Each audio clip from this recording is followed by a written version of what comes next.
we're going to record a podcast tonight, Jason. And I'm just going to say right now, off the top of my head, I'm not going to complain about VAR tonight. Okay? I'm not going to complain about VAR. I was looking forward to it. Not going to do it. Just going to post pictures and cue the rage bait. Cue the rage.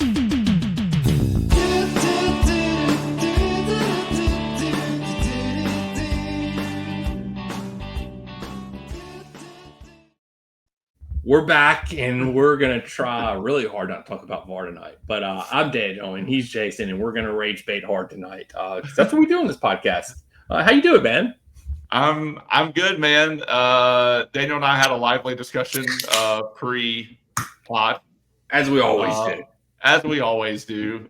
Things are crazy right now, so it's nice to at least talk about Chelsea in some form. Yeah. Because America is a little confused at the moment. Well, and England right now too. I mean, they had their own shit this weekend. So. Yeah, you're right. I mean, like, to be fair though, just to put this out there, we still love each other in the conversations that we have. We don't agree on everything, but we still love each other. Everything at all. Yeah, we love each other. So, and that's I love you too, man. You're my best friend. Hey, you're my best friend too, man. Yeah. Also, we're like the only people we really talk about any politics with at all. Because we're the only people that are sane in this world. I truly believe that. I believe that we are the only people that actually have sound minds. Maybe Bill Maher. I would have put him there. Oh no. You just pissed off so many people. I did. Oh gosh, I just pissed off so many people by saying Bill Maher's name. Oh gosh. That's the thing, man. Everybody's gonna be pissed off about everything all the time, and that's part of the problem. Yep. So how are you, man? How are you doing? I'm doing great. I'm pissed off. About VAR? No. Yes, I am pissed off. I'm trying. You're trying to bait me, man. I see you putting that little hook out there, just really trying to reel me. Oh man, I'm gonna get you. You're gonna get me. So, all right. We played Brentford this weekend. We obviously drew 2-2. Boo-hoo. Whatever. Okay. So let's just start. Look, I think there's three things. Okay. We'll start with the starting lineup because I think it's important to talk about this, especially in this match. Like, it was heavy rotation. We should need to talk about the lineup. So we can do that. We need to talk about. I don't know.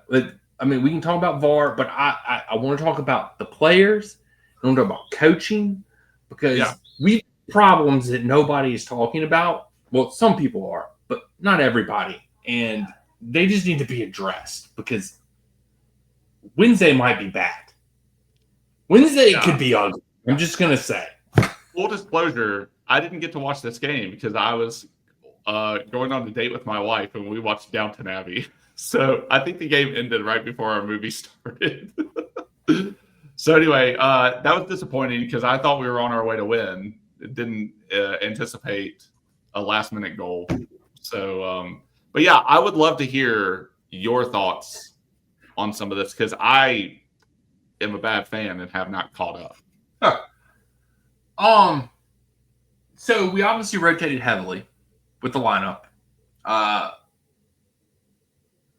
I think what we learned is that maybe some of our backups aren't as good as we thought they were. Maybe it's a little realization we came to that maybe spending $50 million on Gittins, we weren't getting what we getting with Gittins. Which we did express doubts about him in our transfer roundup. We weren't happy about. Like, we weren't. In defensive Gittins, this isn't really a defense, really. It's just Bundesliga players tend to have a hard time. I agree. Look at Wirtz. They don't. Look at Wirtz at Liverpool. Yeah. They have a hard time getting up to the speed of the game in the Premier League. It's not the same. It's not. Look at Havertz. Look at Werner.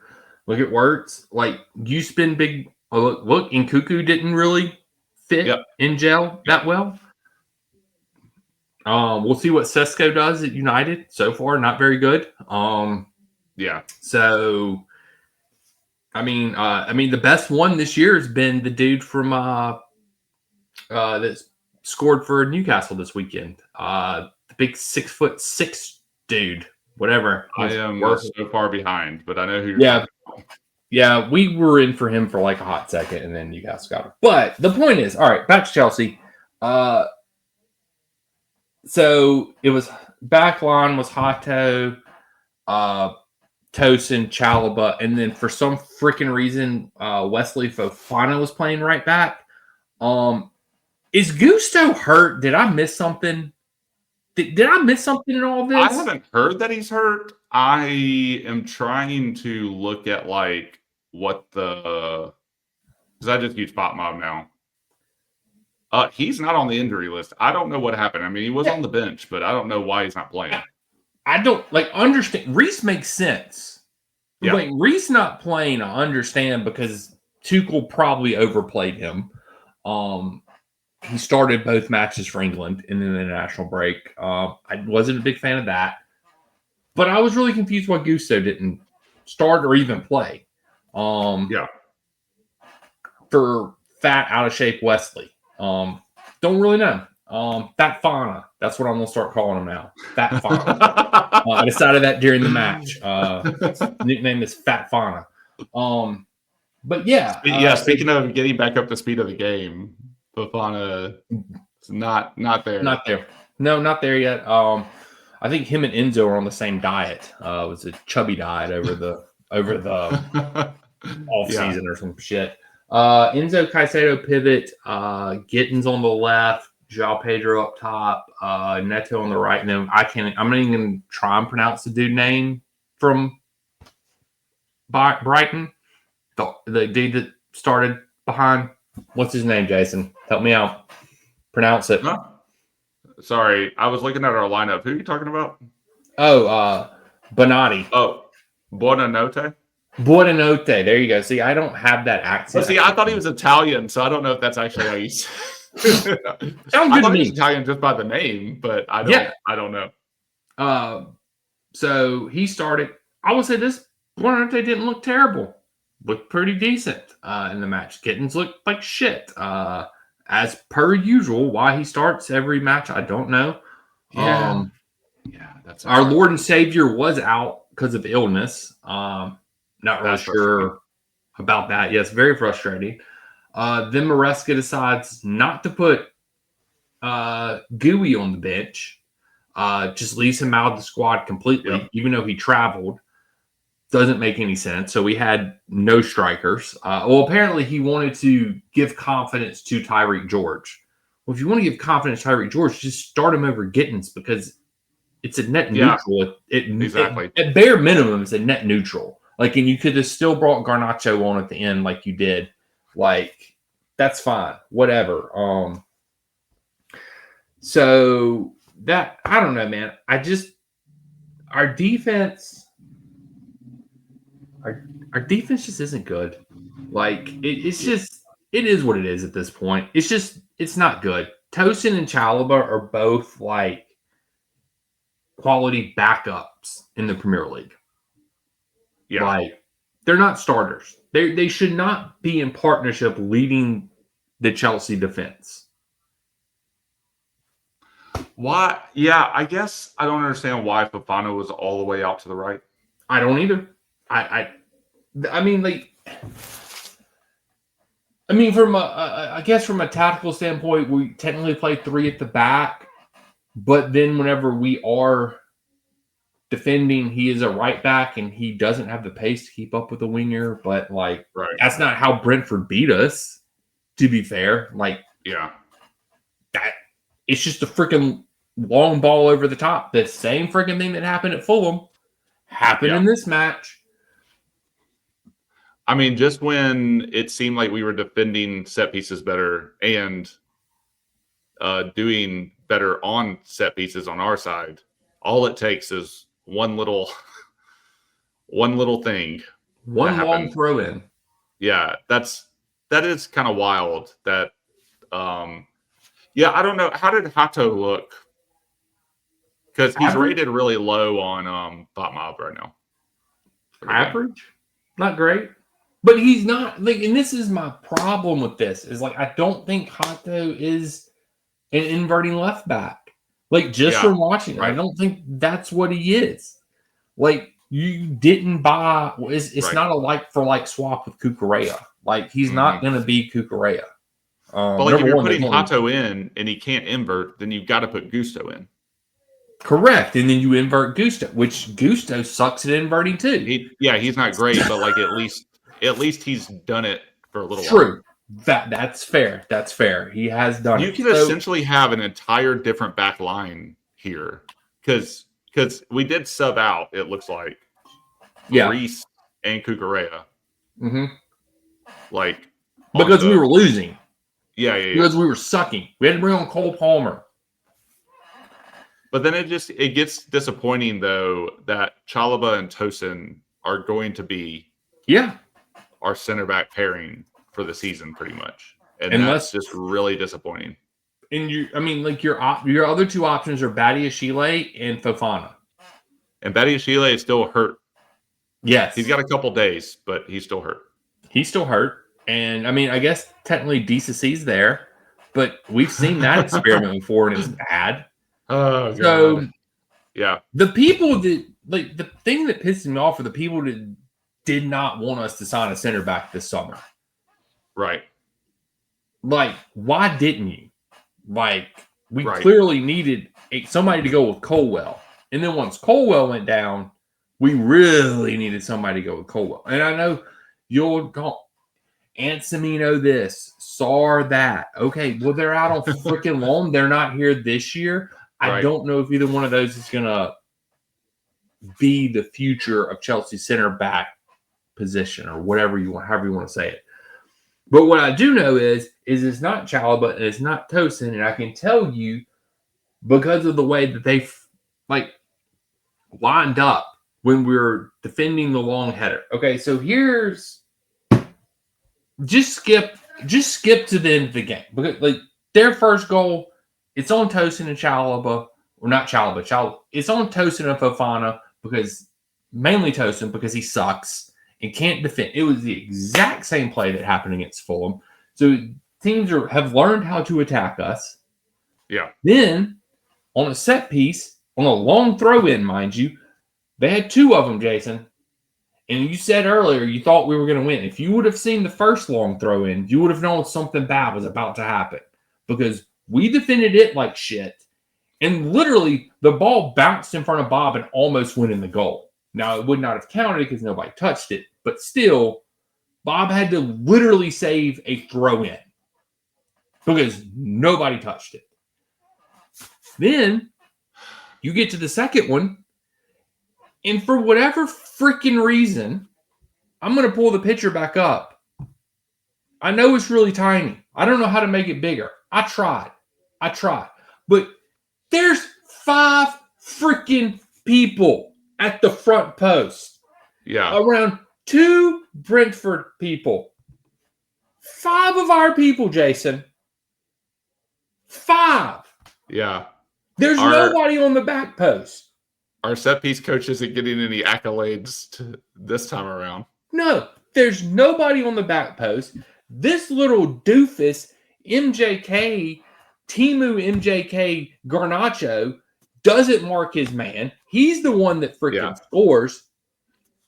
I blame Maresca for taking João Pedro off because João Pedro at least has a sense to get on the back post whenever he's in there defending. He's always there. He's done cleared a couple balls off the line since he's joined us. Taking João Pedro off?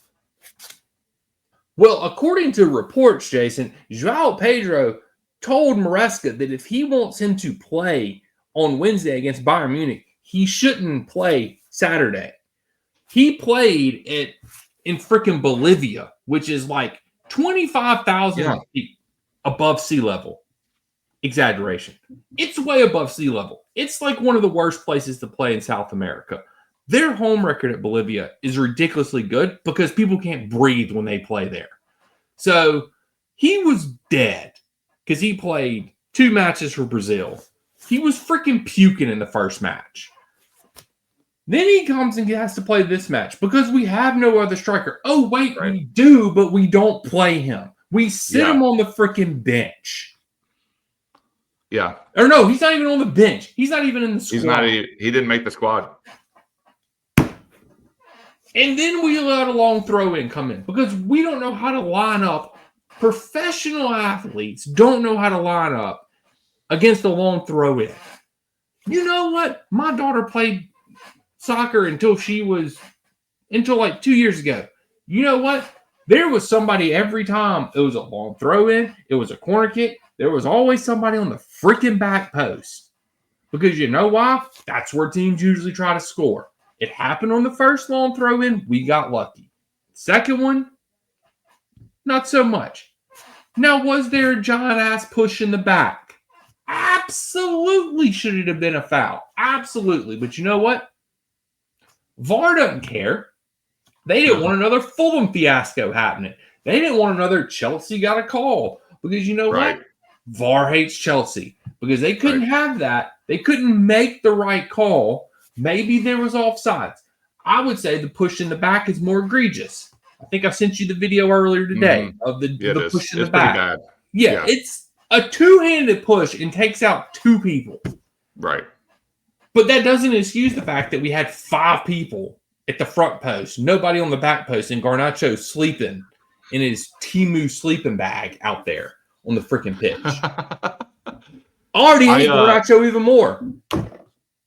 No, I love this, by the way, because it like everybody only wants to talk about VAR and how we were robbed by VAR. The thing is though, I don't want to depend on VAR, right? Like that is insane. We talk about it all the time. Like we need to make our own luck so that we can outplay, or like we need to outplay bad reffing decisions and outplay bad VAR decisions. And you got to play well for things to go well. And sometimes you're going to get fortunate. And if you are playing well and you're playing at a high level, you have a higher chance of being able to capitalize on good fortune, right? Like that's what it means to make your own luck. But in order to do that, you have to play at a high level. And if we are not playing at a high level, a la we're not defending where we should be on a set piece, then what does it matter that VAR F's it up? VAR F's it up all the time.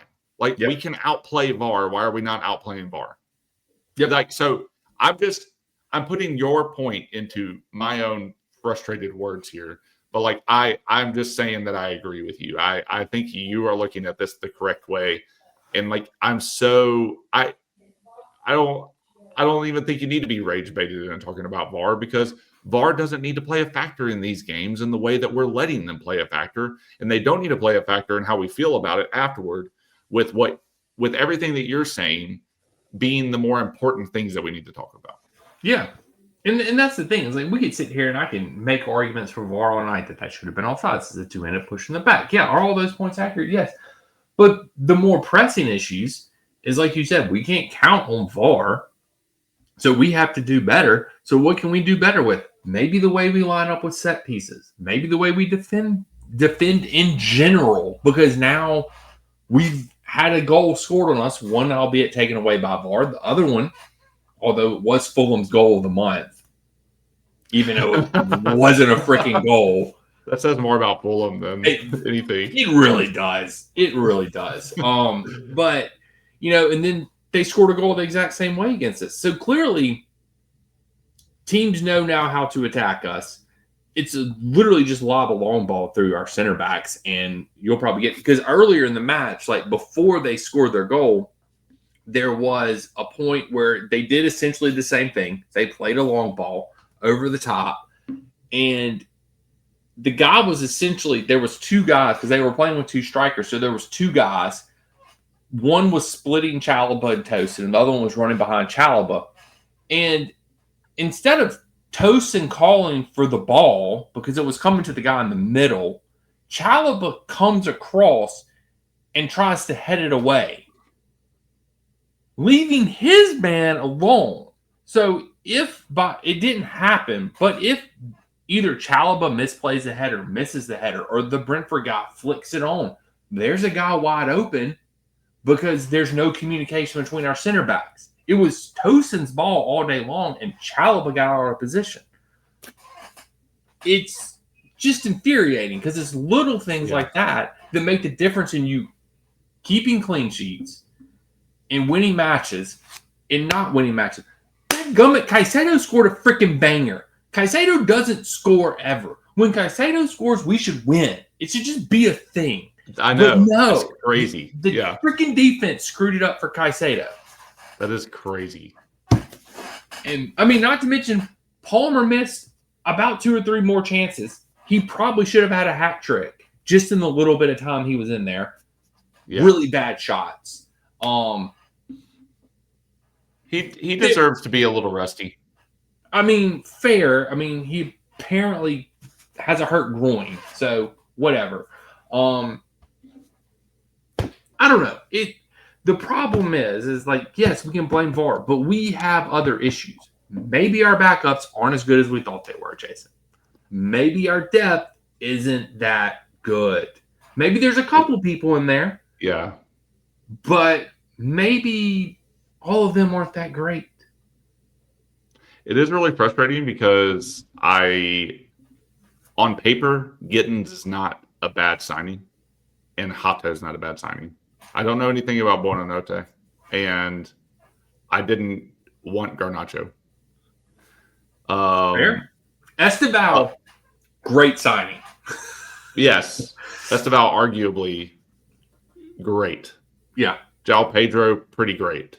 But like we should be at a situation where, we just have people that are like perpetually hurt too. Mm-hmm. And that's so frustrating that like we can't count on Wesley here. But also I kind of purposely didn't look at anything after the game because I was like, maybe it was one of those scrappy 2-2s. Like, so before we got on, I was like, maybe it's a scrappy 2-2, like nothing really major. I was keeping up with it a little bit, and you were texting me updates, which I really appreciated. But like at the end of the day, I didn't keep up with it that much, and so I didn't really know that much. And I like briefly looked over the lineup and then quickly forgot because my wife is cool and I don't know why she hangs out with me. But like, and we tried to watch the game and then the bar wouldn't change the channel. Asshole bar. Just blame the bar for you not watching this match. In your neck of the woods too, man. Like hey, don't give them. There's only one place I'll go that I know will have the match on and that'll put it on, and that's the local brewery. And you know where I'm talking about. Should have went there. The only place. Should have gone there. That's the only place I know other than my house. So should have went there. But to cut like this is really disappointing to like kind of come in and get caught up a couple days after. Because like on paper a draw isn't terrible either. In some ways, but also these are like the winnable games, right? And we have 2 draws right now. And like we were talking about, like before the Man U game, could we like get as many points as possible? And it is just annoying. It's pretty annoying. And it's pretty annoying that people like Tosin, who we're going to have to rely on all season, is really shit in the bed, but we already knew he might. People like Hato are coming in and they're being played. Like, I mean, Chalobah's got a pretty decent rating on here, and I rate Chalobah more than Tosin. So, like, I wouldn't just automatically put Hato at like a left center back. But, like, he can play there. But, like, also, if you're going to dick around with the formation like this, and granted, Maresca gets paid lots of money, lots more than me, and he understands what's going on with the squad at any given moment. So this is just armchair quarterbacking here. But, like, from what we can observe, right? Like, I guess he must have thought Hato could invert. I don't know. I guess he did, and Hato can't. So we know for next time, apparently. And we've learned our lesson. Yeah. But Fofana as a right back just doesn't sit well with me. Like right now, especially like just coming back. Yeah. Like that just doesn't sit well with me. So, I mean, I understand why they put like Neto is over there, but then Gittins is not. He hasn't caught up. I mean, I hope that he At this does, but point, he just has not put in a good performance yet at all. he's too green. Like, that's the thing. He still needs development. Like, I would have honestly been okay with buying Gittins and just letting him stay at Dortmund for another year.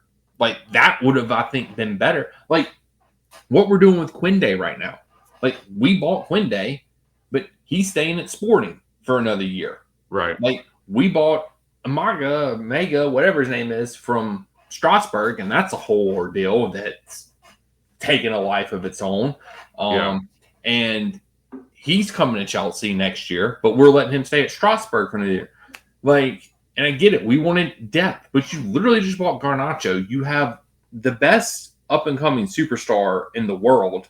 I don't care about Yamal. We have him on our team, and that's the Val. Like, that needs to play every match. And you have João Pedro who can do anything. Like, the depth is there. Yeah. I don't know. But also, this starting lineup's weird. Would they have us in a 4-1-4-1? Or 4-1-1? No. Yeah. Yeah. It was our normal. It was our normal bull. It was our normal shit. Just the three at the back were inverting. Like, it was the normal thing. So, but was Buonanotte playing? Yeah, the number he was 10? in the middle. Yeah, and he looked. That's the thing. I would say that he didn't look terrible. He's rated kind of low on FOTMOB. I know. But maybe it's just he because came off early. Like, I think he was the first. I think he came off at halftime or like right after. We did 3 subs at half. Yeah, I think he was one of those. Yeah. So he didn't look terrible. He's not my first choice of who I would have taken off.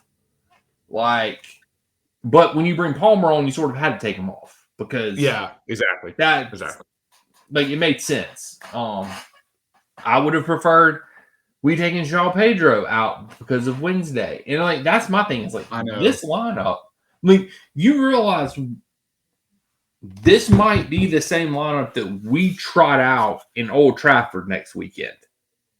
But that's true. But will Esteval be back from his sickness though? I would hope so. Dear God, please let him be back. I will go pray him altar tonight. Yes. I am ready to start getting into some of the cup games though, and into some of these other things because I need some of these other I need Josh to get some minutes and prove himself a little bit. And then Josh has looked good every time he's played this year. That's the thing. He's looked good. I need him to be able to get into the lineup and show what he can do, you know. Well, he's looked better than Fat Fana. At least he has played right back before. At least he has experience there, unlike Fat Fana. That's crazy. I think that's crazy that it is completely unless well, no, it's not going to happen. He's going to start Reese at right back or Gusto at right back during Champions League. Maybe that's why maybe that's why Gusto didn't start, because he's going to start Gusto against Munich, which I'm fine with. But I mean, because Cucurella is clearly going to start at left back. Like, and that's my thing. Is like this lineup affects Wednesday's lineup. Wednesday's lineup affects Old Trafford's lineup. Yep. So I get it. Yeah. But maybe Santos should have played instead of Enzo. Yep. Maybe we should have done a little bit more rotation. Give Santos a chance to prove himself. Enzo hasn't done much this year. So what are we? I mean, let's just move. I mean, I feel like we've talked about that game. So let's go to Wednesday. Yeah. When we go to freaking Bayern Munich, first Champions League match in 2 years? Is that how long it's been? I don't know. We're back, baby. We're back, baby. We're back. But what lineup do we trot out there? I have no idea. Obviously, you're going to do Sanchez, Cucurella. Are we Tosin and Chalobah? Is that who we're trotting back out there to face Harry Kane? I don't see him starting Reese, but I guess he could. I mean, I'm with you. I think he'll probably start Gusto, and Reese is going to be a sub. That's the way it's been in the Premier League, even when Reese had off for a whole week. Yeah. I think Caicedo gets in. I think Enzo gets in. But these guys literally just were on international break. Yep. They just played a full 90. Now they're going to travel, go to Munich, play another full 90. Yep. Then they're going to have off Thursday, Friday. We play Saturday, don't we? In United Saturday? Or is it Sunday? Yeah, I think you're right. I'm checking now. I can't remember. I know we play United. That's all I know. We play United on Saturday. So then they will have 2 days rest. So you literally can't just keep trotting out Caicedo and Enzo. Like, you have to rotate. I understand. Maybe Santos gets in. Usugo's hurt. That's Caicedo's backup. Yeah. Freaking international break. I know. Like, Palmer, I'm guessing he's going to start. João Pedro, God bless his soul, puking his guts out. Played in freaking Bolivia. Like, are we going to start him? Like, yeah, because it's Bayern Munich. Yeah, exactly. Like, it's not the just first in Champions League. Like, why are we playing one of our stronger lineups against Brentford? Exactly. Thank you. I think everything you're saying is spot on, man. Like, it is wild to think that this was what happened. We play, like, and I get it. I don't think Maresca wanted to play Cucurella or Palmer. Like, I don't think he wanted to play them. He was hoping we could go in there and win. But, like, at the same time, like, João Pedro tells you, hey, I'm not 100%. Yeah. I want to play against Bayern Munich, but I don't think I can do both. So, Which one would you rather if you're Maresca? I'll put Guiu in there. I'll put João Pedro on the bench. If I need to bring him in the last 20, I can bring him in the last 20. I have Tyreek George that can play on the left.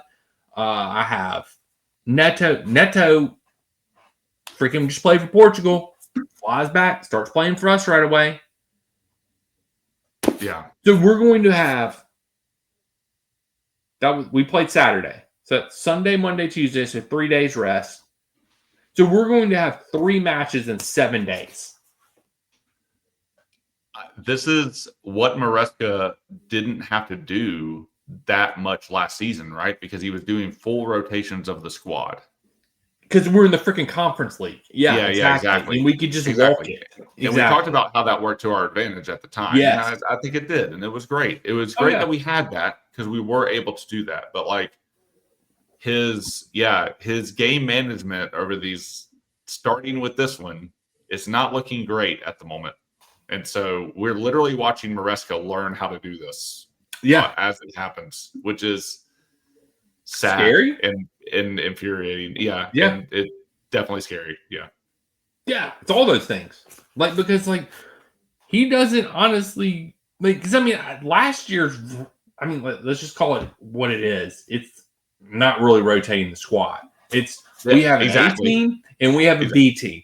A team plays Premier League. B team plays Conference League. Okay, we'll sprinkle some A players in if we are in trouble or something like that. Yeah. They'll be on the bench just in case, But this year it's like it's Bayern freaking Munich. And then it's Manchester United. I don't care what form Manchester United's in. Oh, yeah. I guess outside of last year, we've sucked against Man United for a long time. Like, they're our bogey team, especially going to Old Trafford. And they don't play a midweek game because guess what? They finished like 15th last year in the Premier League. They're not anywhere close to a cup. I mean, to a European competition. So, yeah, they're all rested. But we're flying to Germany and back. It doesn't seem like they're going to get the new manager bump. Because I really thought after the Man City shellacking, it was going to happen. So, I mean, Amarin did come out and be like, "Hey, I'm not changing jack shit." I think people are mad about that. Yeah, just a little bit. Yeah, but wouldn't it be great though if we beat United and then he gets fired after us and we can take full credit for Amarin being fired? Yeah, I'd love that. Dude, it is crazy. I just looked up Amarin's birthday. It's wild. He's only 40 years old. Yeah, he's young. He's like our age. That's crazy. Yeah. Crazy. And what are we doing with our life, Jason? We're doing a podcast. Amarin's out here making buckets. Hey, we are upholding a friendship. Amarin is ruining every friendship he ever had. That's true. You know what, though? We could probably manage United better than Amarin could. Maybe we could. Hey, are we doing a midweek game review on Thursday? Yeah. Or Wednesday or Thursday, whatever works better for you. We'll talk about it. But yeah, so we'll have a chance to do our prediction for the Man U game later. Yeah. So we need to predict Byron right now. Yeah. So let's go and do that. Do you have a score in mind? No. Okay. I do. I've had mine since my car ride home today.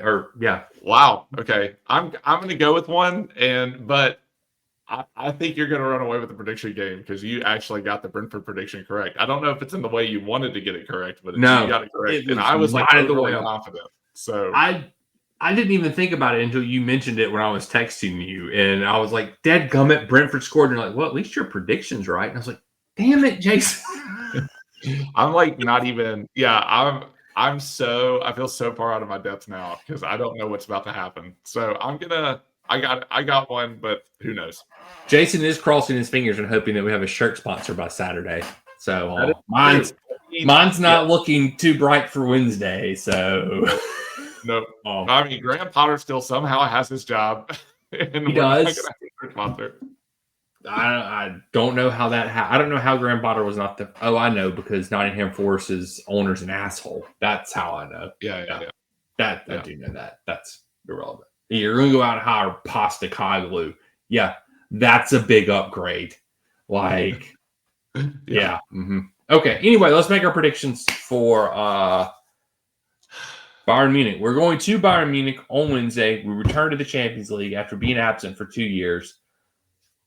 Big deal. Cole Palmer's first Chelsea. This is like our entire team's outside of Reece James's first time playing for Chelsea in the Champions League. It's a brand new team. Brand new team. So crazy. Yep. All right, you ready? I'm ready. 3, 2, 1. 3-1. 1-1 draw. Wow, you think we're gonna lose 3-1? Yeah. We're 100% gonna. Harry Kane is going to eat Tosin and Chalobah for freaking lunch. Yeah, I'm glad you're being optimistic. I'm being a pessimist. The thing that I'm hoping though is Maresca learns from this. Hey, he had a great summer. He's proven that he can do it. The problem with him right now is doing it consistently and recognizing what he needs to do in different competitions. I think he's about to run our players ragged these next couple of games, and he put them and himself in this position. And I think that we're going to ask the players to stay up. Like, we're going to ask the players to step up, and I think that's what's going to happen. I just hope they don't get hurt. Yeah. So I have a feeling like he's really starting to think through the rotation of this now, and it doesn't seem like he was. I have to think that as the main guy at Chelsea that he was, but it doesn't look like he thought it through in the same way that you were. So, and I trust you more than him at the moment. So anyway, that's my hope. Dude, it is one of those crazy things. Is like, I'm with you. Has Maresca really thought through how he's going to manage all this stuff? Because it doesn't seem like it when people like Josh, who have Premier League experience, don't get in. Like, especially if you're going to start Chalobah and Tosin. Like you said, who else are we going to start? Right. If you're not going to start them against Bayern Munich, maybe he pushed Josh in against Bayern Munich. Would I be opposed to that? Absolutely not. Yeah, but I don't think he will. If Josh doesn't start on the weekend, that's going to be hard. Yeah, I'll be gutted at that point. And then you look at my biggest concern in all this is Caicedo, because we have no backup for Caicedo technically now with Usugo going down for extended period of time. So through November. Yeah, so it's like, what do we do at this point in the midfield? I don't know. But you know what? No idea. And we don't have many options really at all. We'll see. Unless Lavia actually comes back for an extended period of time at the end of the month. Who? Oh, sorry. There's this guy that we use as a tax haven. His name's Lavia. Okay, the made-up guy that he may or may not be real. He may or may not play at the end of September. Okay, hey, there is that guy. Look, see, this is the thing. Lavia, this entire 40-minute episode that we're about to end, never crossed my mind a single time until you just said it. Why would he? And on that note, Jason, tell these people where they can find us. We're on X, Substack, and Instagram. Catch us on all the things in writing form. Daniel does a great job of that. This is supposed to be the year that changed everything. That's it yet. But anyway, Daniel and I were kicking around some ideas beforehand. But to see what we got going on now, to see how awesome Daniel is, check out us on all those platforms at Red White Blues FC. That's right. And we're also on Spotify and Apple, wherever you listen to your podcast at. And see, people, F you guys, because we can do a shorter podcast. So screw all you guys. Boom. Screw you. Boom. We love you. Screw you guys. We're going home. I'm not even going to do the YouTube thing. So, Jason, we'll catch you guys and gals on the flip side. Wow. Yeah, you can see us if you want to, but you got to figure it out. Flippity floppity.